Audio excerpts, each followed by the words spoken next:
Naglampas ng batong lalaki na lilimos nang hindi bigyan ng barya sa isang jeep sa Pasay City. Matagal nang nirereklamo lalaki dahil sa pagiging agresibo kapag hindi nabibigyan ng barya. Nasa frontline balitang yan si Gio Robles. Bakit kami ko? Kuya, may bato tong Halos mapaiyak ang babaeng pasahero ng isang jeep sa Pasay City. Sa cellphone video nakuha ng mismong pasahero, maririnig na tila takot na takot siya. Bakit ka nang aamba? Bakit di ka nang binibigyan? Naglabas ng bato ang lalaking namamalimos nang hindi siya nabigyan ng barya matapos niyang sapilitang punasan ang sapatos ng pasahero. Lumaban ka ng patas, kuya. Napatalon ng jeep ang namamalimos nang sitahin siya ng tsuper. Dito sa kanto ng EDSA at Rojas Boulevard, madalas raw makita ang lalaki na nangamba ng bato sa babaeng pasahero ng jeep.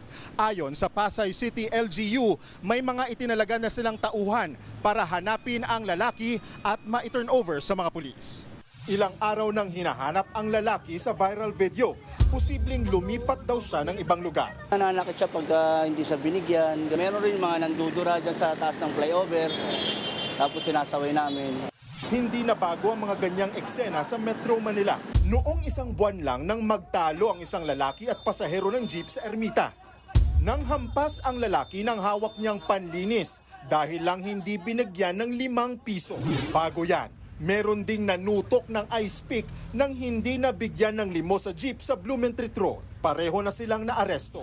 Matagal nang ikinakabahala ng Department of Social Welfare and Development ang mga palaboy sa Metro Manila. Kaya tugon dyan ng ahensya ang pag-abot program na 2023 pa inilunsad. Layo nitong matulungan at maialis sa kalsada ang mga pulubi. May temporary shelter naman kami dyan. Tapos, after a couple of weeks, iuwi na natin sa kanilang mga probinsya na may kasamang economic grants. Ibig sabihin tulong pinansyal para makapagsimula muli sa kanilang mga probinsya. Ang Metro Manila Council naman, pag-aaralan din ang aksyon na posible nilang ipatupad. Kami po sa San Juan ay iniisip po namin magpasa ng isang anti-nuisance ordinance. Ito ho yung talagang sabihin yung pagdating sa mga stoplight ay pilit kayong hinihinga ng pera kapalit ng paglinis ng inyong sasakyan.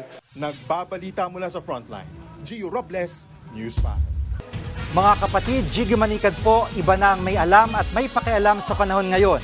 Para sa konkreto, kumpleto at komprehensibong balitaan sa Frontline, mag-follow at mag-subscribe sa social media pages ng News 5.